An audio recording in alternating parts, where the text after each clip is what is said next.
Sendal penghuni surga dan neraka, dan perjalanan akhirat.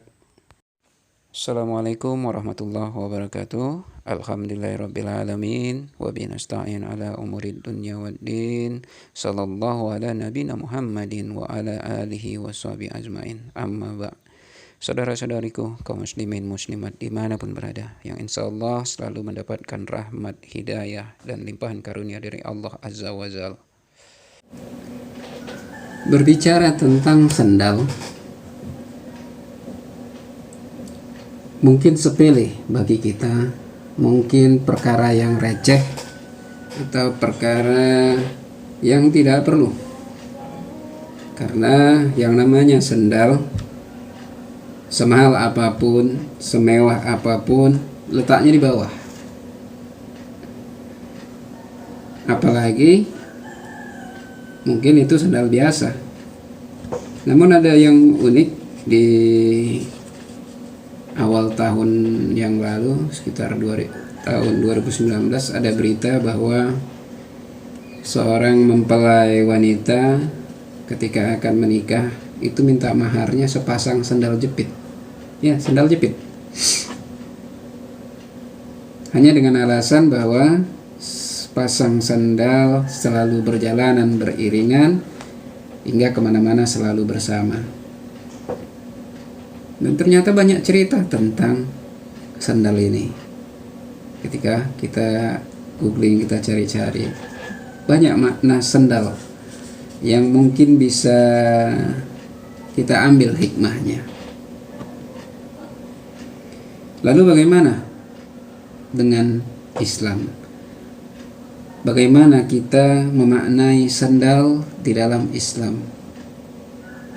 Islam sebagai agama yang sempurna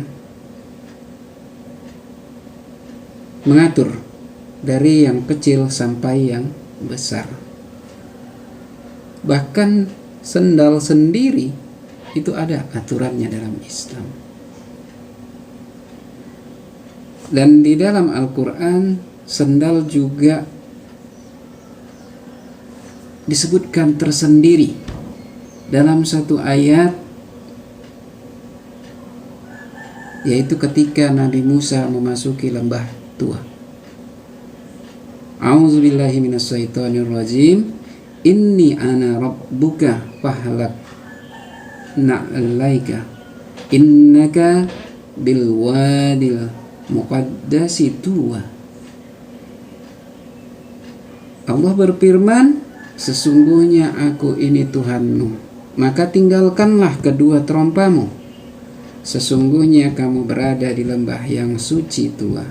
Surat At-Toha ayat 12.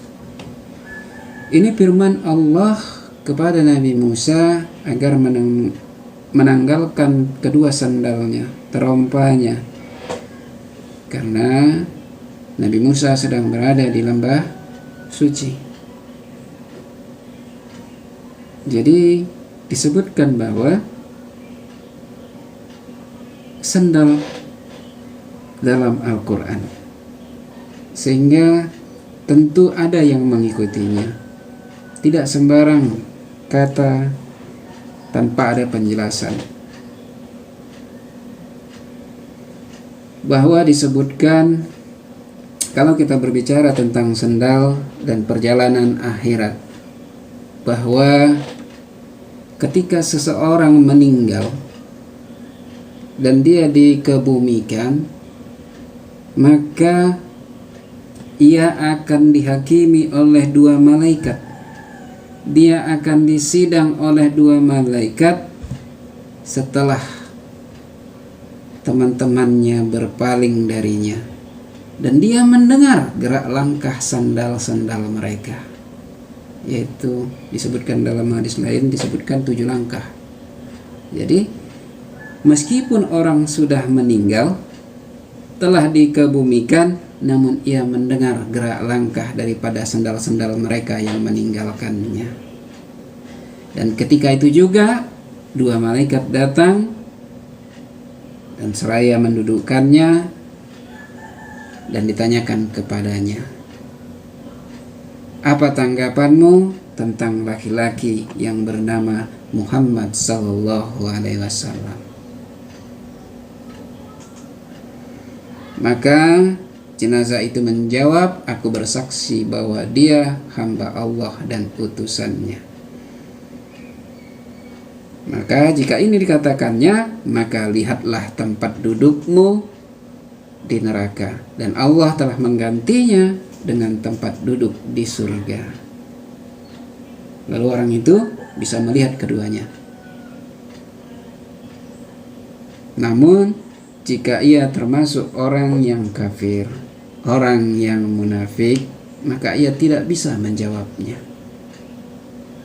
Maka ia pun akan diazab dengan palu godam besar dari besi yang bisa menghancurkan kepalanya dan diletakkan tepat di antara kedua telinganya, sehingga mengeluarkan suara teriakan yang bisa didengar oleh orang di sekitarnya kecuali dua makhluk, yaitu apa?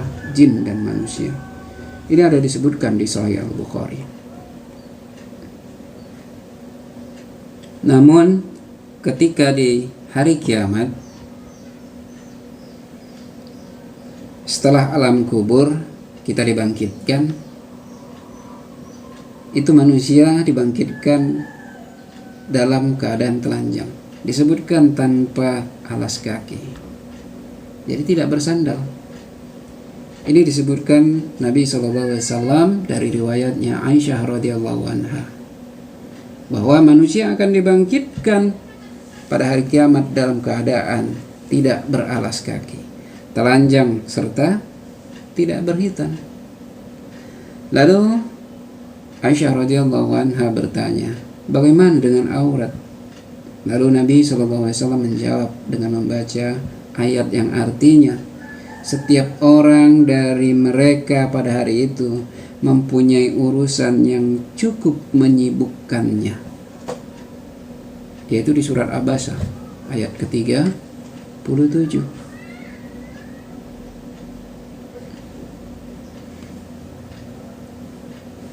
Jadi sendal juga disebutkan di hari kiamat. Bahkan surga dan neraka dekatnya itu digambarkan lebih dekat daripada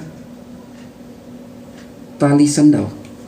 Ini disebutkan dari Nabi SAW dari riwayatnya Abdullah radhiyallahu anhu, bahwa beliau bersabda, surga itu lebih dekat kepada seseorang dari kalian daripada tali sandalnya, dan neraka juga seperti itu. Artinya surga itu mudah, dekat bagi orang yang meraihnya, dan Allah telah tentukan setiap orang itu penghuni surga atau nerakanya. Makanya beramallah, itu pesan daripada Nabi, karena seseorang akan dinilai dari akhirnya. Dan sandal juga disebutkan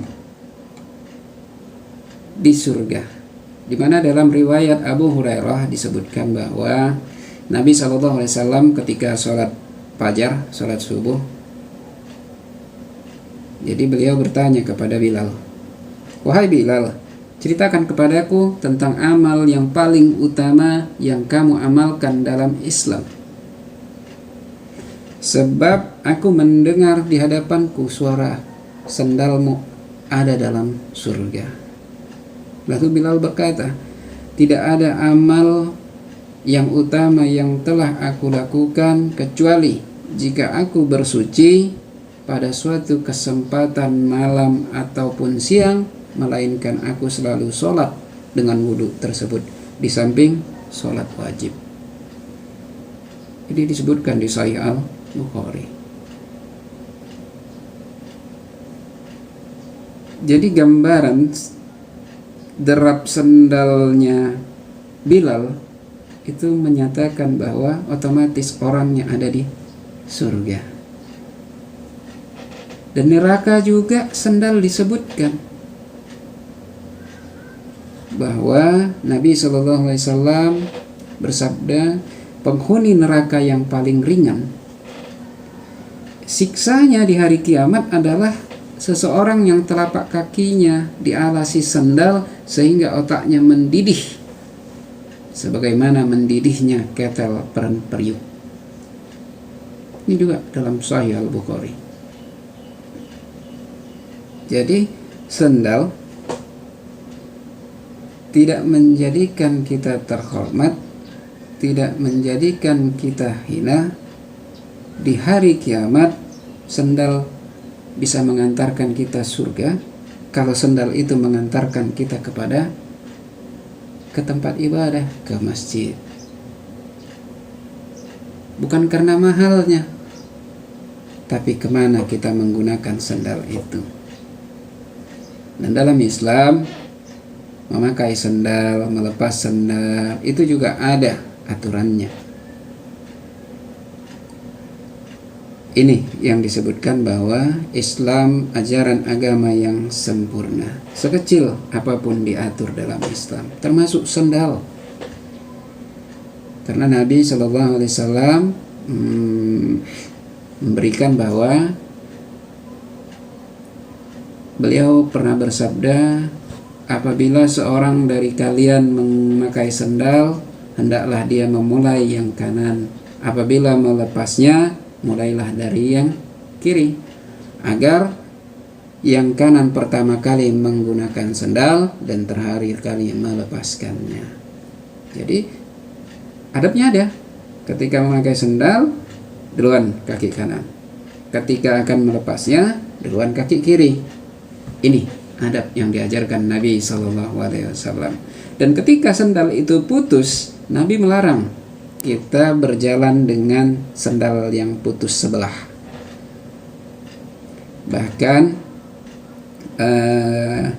larangan ini beliau sampaikan dalam satu hadis yang sama dengan larangan memakan makanan dengan tangan kiri, berpakaian dengan selimut dalam satu tubuh tanpa ada pakaian dalam, tanpa ada lengan, duduk memeluk dengkul itu juga sama di dalam satu hadis sama disebutkan. Ini ada di Sahih Muslim.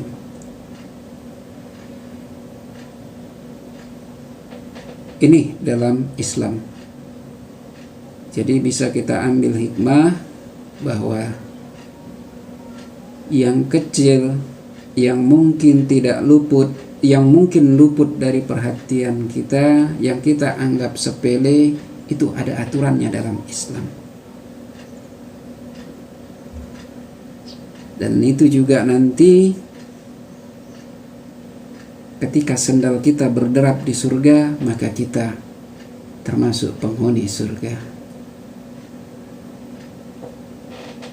Mudah-mudahan dari kisah sendal ini bisa kita mengambil hikmahnya bahwa setiap sesuatu itu ada aturannya dalam Islam. Udah ada aturan, ada adabnya bagaimana mengerjakannya. Mudah-mudahan ada hikmah dari sini.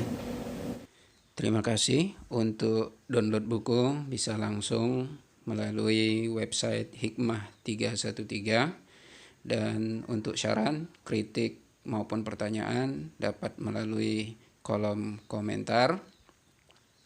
Dan untuk dapat mengikuti video-video selanjutnya, silakan untuk subscribe dan hidupkan notifikasi loncengnya. Billahi taufiq wal hidayah. Assalamualaikum warahmatullahi wabarakatuh.